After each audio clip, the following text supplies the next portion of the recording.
అందరికీ నమస్కారం. నా పేరు Rama. 'I hate my wife' 93వ భాగం. రచయిత జె. సుజాత గారు. ఆయన గారేమో రేపు పీటల మీద కూర్చునే వరకు రంజిత్‌కి చెప్పకూడదు. ఇది నా ఆర్డర్ అన్నట్టు చెప్పి వెళ్ళిపోయాడు. ఇక్కడ వీడేమో కనబడితే చాలు ప్రశ్నలతో చంపుతున్నాడు. అయినా ఇంత జరుగుతున్నా వాడికి తెలియకుండా ఎలా ఉంటుంది? ఇప్పుడైతే ఏదో ఆచారం అది ఇది అని వంకపెట్టి మా అన్నయ్య చెవుల్లో కాలీఫ్లవర్స్ పెట్టి పెళ్ళికొడుకుని చేశాం. రేపు మరి చలివిడి పానకాలప్పుడు ఏం చేస్తారు? మరి ఈయనకి నేనన్నా, మా అన్నయ్యన్నా మరీ పిచ్చోళ్ళలా కనిపిస్తున్నామని నోట్లో గొనుక్కుంటూ వెళ్ళిపోతుంది ఐసు. లేదు, ఏదో జరుగుతోంది. శ్వేత పెళ్ళైతే పెళ్ళికూతురిని చేయడం అయిపోయింది కదా! మరి అమ్మ, నాన్న, నాన్నమ్మ వీళ్ళెవరూ వెళ్ళలేదేంటి? ఐసు ఆ ఇంటి కోడలుగా తనే కదా ముందుండాలి. మరి ఇక్కడెందుకుంది ఇంకా అని అనుకుంటూ ఆలోచనలోనే పడతాడు రంజిత్. విజయ్, శివ కూడా రంజిత్‌కి దొరకకుండా సాధ్యమైనంతగా దూరం మెయింటైన్ చేస్తూ పెళ్లి పనులతో బిజీ అవుతారు. మరుసటి రోజు ఏర్పాట్లు చేయడం కోసం విజయ్, శివ కూడా బయటికి వస్తూ ఉంటే మండపంలో కూర్చొని కనిపిస్తుంది దక్ష. తను దేనికో ఇబ్బంది పడుతోందని దూరం నుంచే అర్థం చేసుకున్న విజయ్, దక్ష ఆనంద్ కోసం వెతుకుతుందని అర్థమై శివను వెళ్ళమని చెప్పి తన ఫోన్ నుంచి ఆనంద్‌కి కాల్ చేస్తాడు. ఆనంద్ లిఫ్ట్ చేయగానే ఎక్కడికి వెళ్ళావురా అని అడుగుతాడు విజయ్. నేను టౌన్‌కి వచ్చాను విజయ్, ఐసు వాళ్ళ బాబాయ్‌తో కలిసి అని ఆనంద్ అంటూ, ఇఫ్ యూ డోంట్ మైండ్, నువ్వు ఇబ్బంది అని అనుకోకపోతే కొంచెం నా చెల్లెల్ని చూస్తూ ఉండవా? ఒక పావుగంటలో వచ్చేయొచ్చు అని అన్నారు అని వచ్చా. కానీ ఇక్కడ ఇంకా లేట్ అయ్యేలా ఉందని చెప్పి ఆనంద్ కాల్‌ని కట్ చేస్తాడు. ఉఫ్! ఇప్పుడు ఏం చేయాలి అని అనుకుంటూ చుట్టూ చూస్తూ ఐసు గాని, కీతు గాని కనిపిస్తారేమోనని చూస్తాడు. కానీ అక్కడ ఎవ్వరూ కనిపించకపోవడంతో ఇంక తనకి తప్పదు అన్నట్టుగా దక్ష దగ్గరికే వెళ్తాడు. తన ముందు ఎవరో ఉన్నట్టుగా అనిపించడంతో వాళ్ళ అన్నయ్య అనుకున్న దక్ష తల పైకెత్తి చూడగానే అక్కడ విజయ్ కనిపించడంతో మొహం పక్కకు పెడుతుంది. విజయ్ అనగానే అవునా! అన్నయ్య లేడా? అని మనసులో అనుకున్న దక్ష, ఎవరినైనా లేడీస్ ఉంటే పిలవండి ప్లీజ్ అనగానే, మీకిబ్బంది లేకపోతే నాకు చెప్పండి. ఇంట్లో ఎవరూ లేనట్టున్నారు. అందరూ బయట ఏవో ఏర్పాట్లలో ఉన్నారని విజయ్ అనగానే తల దించుకునే ఉన్న దక్ష, నాకు వాష్‌రూమ్ అర్జెంట్ అని చిన్నగా ఇబ్బందిగా చెప్తుంది. సరే అని తనని 2 చేతులతో లిఫ్ట్ చేసిన విజయ్ తనని ఐసీ రూమ్‌లోకి తీసుకొని వెళ్తాడు. విజయ్ లిఫ్ట్ చేయగానే షాక్ అయిన దక్ష, అయ్యో! హ్యాండ్ హెల్ప్‌తో నేను నడవగలనండి అని అంటుండగానే తనని రూమ్‌కి తీసుకొని వెళ్ళిన విజయ్, దెబ్బ తగిలి ఇంకా 20 డేస్ అన్నా అవ్వలేదు.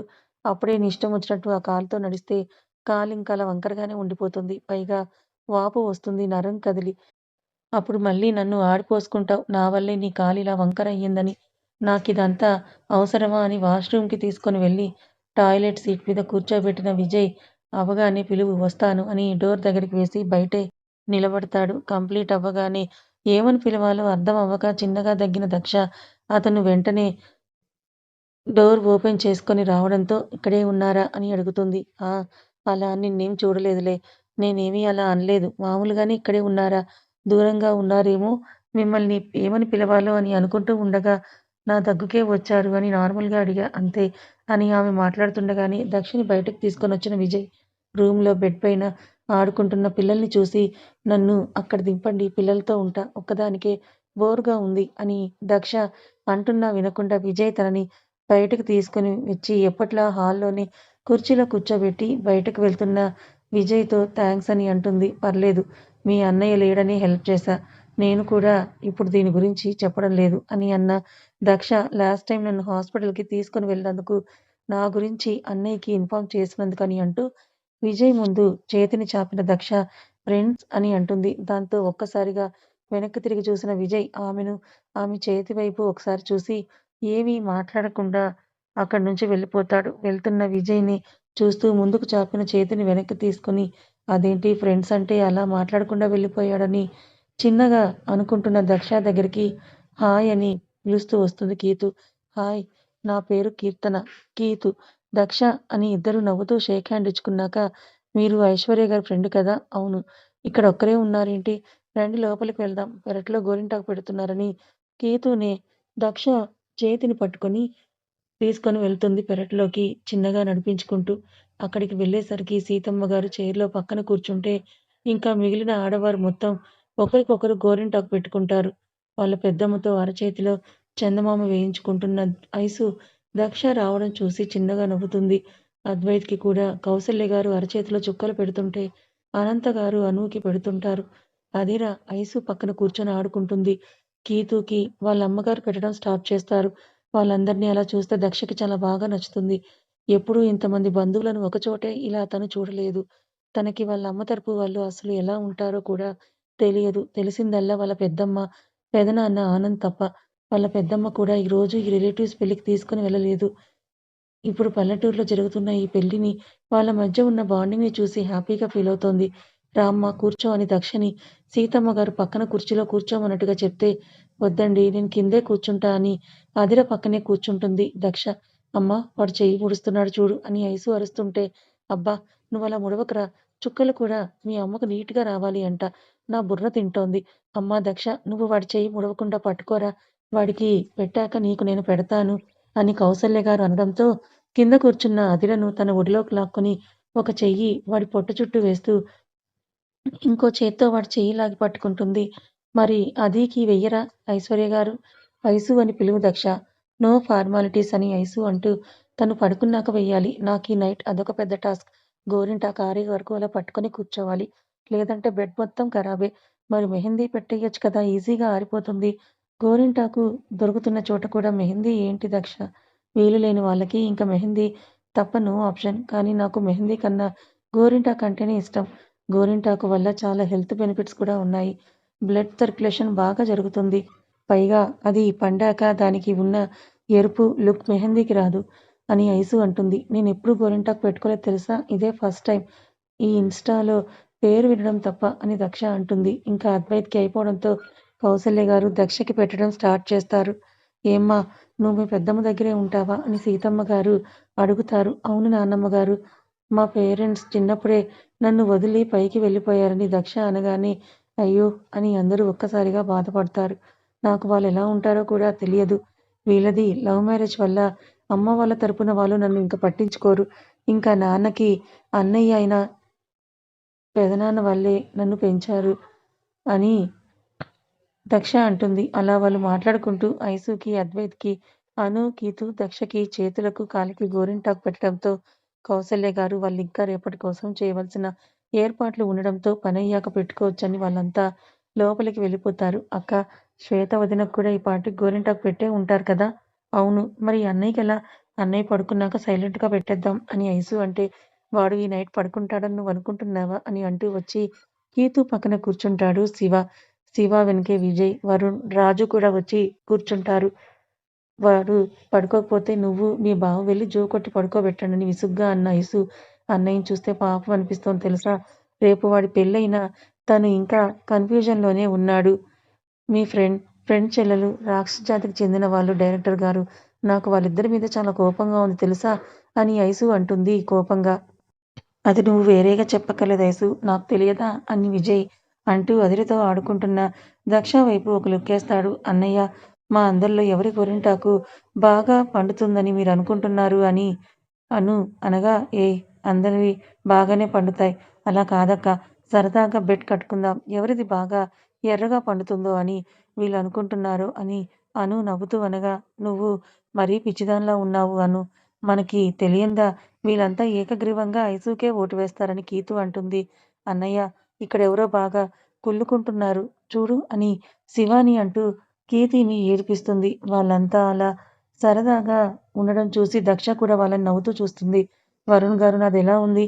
అని తన పక్కనే కూర్చున్న వరుణ్‌కి తన చెయ్యి చూపిస్తూ అడుగుతున్న అనుని చూసి అందరూ కూడా వాళ్ళనే చూస్తుంటే బావుంది అని వరుణ్ వాళ్ళందరినీ ఇబ్బందిగా చూస్తూ ఫోన్ చూసుకుంటాడు. ఏంటి డైరెక్టర్ గారు వీళ్ళిద్దరిని చూస్తుంటే నాకెందుకో డౌట్‌గా ఉందని ఐసు చిన్నగా విజయ్ చెవిలో అంటుంటే వాళ్ళిద్దరినే ఓరకంట చూస్తుంది దక్ష. ఇదేం చేశావ్? మొన్న వాడి ఫోన్ చూస్తే ఎన్ని కాల్స్ ఉన్నాయో మీ చెల్లెలివి అని విజయ్ అంటాడు. ఐసు మాది. నాదే రెడ్‌గా వస్తుందని అద్వైత్ అనడంతో అదిగో చూశావా ఆ బుడంకాయ్ కూడా ఐసుకే ఓటు వేస్తున్నాడు. అమ్మా తల్లీ! నీదే బాగా పండుతుందిలే. ఎందుకంటే మా అన్నయ్య చాలా మంచోడు కదా అందుకు అని ఐసు కీర్తి వైపు చూసి కళ్ళెగరేస్తుంది. పోవే రాక్షసి! నువ్వు మీ అన్నలే గొప్ప నీకెంతసేపు అని అంటూ ఆనంద్ గారెక్కడ అని అడుగుతుంది కీతు. ఆనంద్ ఏదో చిన్న పని ఉందని చెప్పాడు అని శివ అంటూ మరి నా బంగారు తల్లికి వేయలేదా గోరింటాకని అదిరని ఒడిలోకి తీసుకుంటాడు శివ. అన్నయ్య దానికి కొంచెం పాలు పట్టించవా? నిద్రపోతోందేమో కళ్ళు ఎర్రగా ఉన్నాయి అని అమ్మా! అని కేకలు వేస్తుంది ఐసు. ఏంటే? అని ఆవిడ బయటకు రాగానే పాపకి పాలు డైరెక్టర్ గారు వాళ్ళొచ్చారు. ఏదైనా జ్యూస్ తీసుకురా అని ఐసు అంటుంటే, ఇప్పుడేం వద్దత్తయ్య అని విజయ్ అంటూ, ఇంతకు మీరు డిన్నర్ చేశారా? అని అడుగుతాడు. లేదు డైరెక్టర్ గారు అని ఐసు అంటే, దానికిప్పుడు ఆకలి వేసినా ఇక్కడ తినిపించడానికి మాకు ఖాళీ లేదు అని కౌసల్య గారంటే, అమ్మా! నీ పని నువ్వు చూసుకో. నిజంగా నాకు ఆకలి వేస్తే అన్నయ్య ఉన్నాడు తినిపిస్తాడులే అని ఐసు అంటూ ఉండగానే, తన ఫోన్‌కి శ్వేత నుంచి వీడియో కాలొస్తుంది. దానికిప్పుడు ఆకలి వేసినా ఇక్కడ తినిపించడానికి మాకిక్కడ ఎవరికీ ఖాళీ లేదని ఆ కౌసల్య గారంటే, "అమ్మా! నీ పని నువ్వు చూసుకో. నిజంగా నాకు ఆకలి వేస్తే అన్నయ్య ఉన్నాడు. తినిపిస్తాడులే" అని ఐసు అంటూ ఉండగానే తన ఫోన్‌కి శ్వేత నుంచి వీడియో కాలొస్తుంది. ఐసు కాల్ లిఫ్ట్ చేయగానే ఒకే చోట అందరూ కూడా కనిపిస్తూ ఉంటే నన్నొక్కదాన్ని చేసి ఇక్కడ ఒంటరిగా వదిలేసి మీరంతా అక్కడ బాగా ఎంజాయ్ చేస్తున్నారు కదా! అని శ్వేత కోపంగా ఐసుని చూస్తూ అంటుంటే, విజయ్ నువ్వు కూడా అక్కడే ఉన్నావని అలకగా శ్వేత అంటుంటే, అత్త నా గోరింటాకని స్క్రీన్ ముందు తన చేతిని పెట్టి చూపిస్తాడు అద్వైత్. పోరా నేను మీ ఎవరితోనూ మాట్లాడను.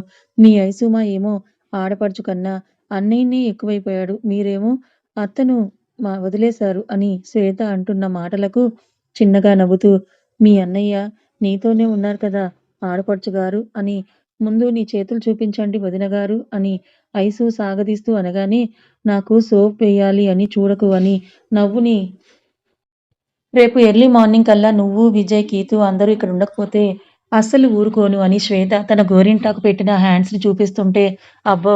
ఆడపడుచుకే ఆర్డర్స్ వేస్తున్నారు వదిన గారు అని ఐసు అంటూ ఉండగా, కీతు వాళ్ళిద్దరి హ్యాండ్స్ కూడా చూపిస్తూ ఉంటే, వాళ్ళు మాటల్లో పడతారు. వాళ్ళందరి మధ్య ఉన్న అండర్‌స్టాండింగ్, కేరింగ్, అలకలు, బ్రతిమలాడుకోవాలు అవన్నీ కూడా చూస్తూ అందరూ చాలా సరదాగా అలా మాట్లాడుకుంటూ ఉంటే ఏదో కొత్త ప్రపంచంలోకి వచ్చినట్టుగా వాళ్ళనే నవ్వుతూ కళ్ళు అప్పగించి మరీ చూస్తూ ఉన్న దక్షని చూస్తూ లోకం మర్చిపోతాడు విజయ్. రేయ్! అలా కళ్ళు వదిలేసి చూడడమేనా? పెళ్ళికి ప్రపోజల్ పెట్టేదేమైనా ఉందా? అని వినిపించిన అభి వాయిస్‌కి వెనక్కి తిరిగి చూసిన విజయ్ నువ్వేంట్రా ఇక్కడ? అని అంటూ ఆశ్చర్యంగా అంటాడు. నేనడిగిన క్వెషన్‌కి ఆన్సర్ చెప్పు. తిరిగి ప్రశ్నించడం కాదు అని అభి అనడంతో ఎలా ప్రపోజల్ చేయనురా? తనంటే నీకు లవ్ లేదా? ఉంటే ప్రపోజ్ చేసి పెళ్లి చేసుకో. ఉంది కానీ అంతకన్నా ఎక్కువ కోపంగా కూడా ఉంది. తన వల్ల మన అధి ఎంతగా సఫర్ అయిందో నువ్వు మర్చిపోయావా? తను అలా చేయడం నాకు నచ్చలేదు అభి. క్షమించలేకపోతున్నాను కూడా. అబ్బో! నువ్వో ధర్మరాజువి తప్పులు చేయకుండా ధర్మం పాటించడానికి మనిషి అన్నాక ఎవరైనా తప్పులు చేస్తార్రా! కానీ చేసిన తప్పుని తెలుసుకొని మారడమే గొప్ప. తను చేసింది కరెక్ట్ కాదు అని తను రియలైజ్ అయ్యింది. దాన్ని తలుచుకుంటూ చాలా బాధపడుతోంది. నీలాగే అని ఐసు కూడా తనని పూర్తిగా క్షమించలేదు. కానీ తన వైపు నుంచి కూడా నువ్వు ఆలోచించు ఐసు గురించి మనకి తెలుసు కాబట్టి పిల్లల విషయంలో తన కేరింగ్, లవ్ మనం చూసాం కాబట్టి మనకి ఐసు మీద మంచి అభిప్రాయం ఉంది. కానీ దక్షకి తెలియదు కదా! సహజంగా ఎవరైనా పిల్లల్ని కన్న తల్లి కన్నా సవతి తల్లి ఎక్కువ ప్రేమగా చూస్తుంది అంటే ఎవరు నమ్మరు. ఎక్కడో నూటికో, కోటికో ఉంటారు. నేను కూడా అలా అనుకునే కదా! సెకండ్ మ్యారేజ్ వద్దు అని అనుకున్నా. కానీ నాది, నా పిల్లల అదృష్టం మా ఐసు మా లైఫ్‌లోకొచ్చింది. మేమింత హ్యాపీగా ఉన్నాం అని శ్వేతతో నవ్వుతూ మాట్లాడుతున్న ఐసు వైపే ప్రేమగా చూస్తాడు అభి. అలాగే తను కూడా పిల్లల పట్ల కన్న తల్లిగా ఆ నైనా ప్రేమనే నిజమని నమ్మింది. ఆ నైనా అలా నమ్మించింది కూడా ఐసు ప్రేమ నాటకమని అనుకుంది. అందుకే అలా చేసింది అని అన్న అభి బేసిక్‌గా తను మంచిదిరా! ఆ ఆనందం చూస్తే తెలియడం లేదా? కానీ తను కూడా తల్లి దూరమయ్యి తన సొంత పెద్దమ్మ పెంచిన తల్లి ప్రేమ మిస్ అయింది కాబట్టే తను అదే అభిప్రాయంలో ఉండి అలా చేసింది అంతే. కానీ ఎవరో ఒకరిని చూసి అందరూ అలాగే ఉంటారు అని అనుకోవడం కూడా తన తప్పే అని విజయ్ భుజం తట్టిన అభి త్వరగా మీ ఇద్దరు ఓకే అనేసుకుంటే ఈ పెళ్లి తర్వాత నీ పెళ్లినే అభి అనగానే బావ ఇది టూ మచ్ అని విజయ్ పక్కన కూర్చున్న శివ అరుస్తాడు. దేనికి మచ్ శివ? వీళ్ళందరికన్నా నా లవ్‌నే ముందు పట్టాలెక్కింది. కానీ నాకన్నా ముందే వీళ్ళందరి పెళ్ళిళ్ళు అయిపోతుంటే నాకు కాలుతుంది మరి అని శివ అనగానే విజయ్, అభి ఇద్దరూ నవ్వుకుంటారు. దాందేముంది నీకెలాగో అన్ని వైపుల నుంచి లైన్ క్లియర్ అయింది కాబట్టి నెక్స్ట్ నీ పెళ్ళే చేసేద్దాం. ఒకవేళ వీళ్ళది ఓకే అయితే ఇద్దరి పెళ్లి ఒకేసారి చేసేద్దాం అని అభి అనగానే అదే కదా! నా తిప్పలు అన్ని వైపులా క్లియర్ అయినా అది అప్పుడే చేసుకోనంటోంది కదా! మరి స్టడీస్ కూడా ఇంపార్టెంటే కదా శివ! ఏ పెళ్లి అయ్యాక కూడా ఐసు చదువుకోవడం లేదా ఏంటి? పెళ్లి చేసుకుంటే అయిపోతుంది కదా! అని విజయ్ కూడా అనగానే అదేదో చదివి ఉద్యోగం చేసి వాళ్ళ పేరెంట్స్‌కి దారి చూపించాలంట విజయ్ అని అంటూ ముక్కు చేదుకుంటాడు శివ. అయితే నీ పెళ్ళికి ఎంత కాదన్నా ఒక 2 ఇయర్స్ ఆగాలేమో అని నవ్వు ఆపుకుంటూ అంటాడు విజయ్. ఈలోపు ఈ రంజిత్‌కి పిల్లలు కూడా పుట్టేస్తారు కూడా అని అభి అంటారు. నవ్వు దాచుకుంటూ అమ్మో! మీ మాటలు వింటుంటే గ్యారంటీగా ఈ రైటర్ కూడా అలాగే ప్లాన్ చేసినట్టు ఉంది. బావ, రంజిత్ పిల్లలు, విజయ్ పిల్లలు ఆఖరికి వరుణ్ పిల్లలు కూడా పుట్టే వరకు మాకు నో పెళ్ళేమో అని అభి వైపే బిక్కమొహం చూస్తాడు శివ. వరుణా? వాడికి ఇంకా స్టడీస్ కంప్లీట్ అవ్వలేదు కదా! అమ్మాయిని కూడా దొరకాలి కదా! అని అభి కళ్ళు చిన్నవి చేసి మీ మరదలలో ఎవరైనా ఉన్నారా? అనుకుంటున్నారా? అని విజయ్ వైపు చూస్తూ అడుగుతాడు అభి. బాబు నా మరదలు కాదు. నీ మరదలు అటు చూడు అని చేత్తో అభి ఫేస్‌ని రైట్‌కి తిప్పి చూపిస్తాడు విజయ్. అనూనా? అని ఆశ్చర్యపోతూ అందరూ శ్వేతతో మాట్లాడుతూ ఉంటే వరుణ్, అను ఈ లోకంతో సంబంధం లేనట్టుగా ఏదో డీప్ డిస్కషన్‌లో ఉండడం చూసి క్యాజువల్‌గా మాట్లాడుకుంటున్నారేమో దానికే అలా అనేస్తారా? నీకు అలాగే అనిపిస్తుంది కానీ నువ్వేంటి మీ చెల్లెల్ని వదిలి ఇలా వచ్చావు? మా చెల్లెల్ని మిస్ అయ్యావా బాగా? అని శివ సాగదీస్తూ ఉండగానే ఫోన్ వైపు చూసిన అభి, ఐసు ఫోన్ ఇలా ఇవ్వు అని సీరియస్‌గా అంటాడు. అభి రావడం చూసి తన వైపు ఒక లుక్ వేసే మాట్లాడుతున్న ఐసు అతని అరుపుకి బిక్కమొహం వేసుకొని ఫోన్ అభికి ఇస్తూనే ఎందుకు అభి గారు అని అంటుంది. కథ ఇంకా ఉంది. ఈ కథ మీకెలా అనిపించింది? నచ్చిందా? నచ్చితే లైక్ చేయండి. మరికొంతమందికి షేర్ చేయండి. ఇలాంటి మరిన్ని మంచి కథల కోసం ఛానెల్‌ని సబ్స్క్రైబ్ చేసుకోండి. Thank you so much.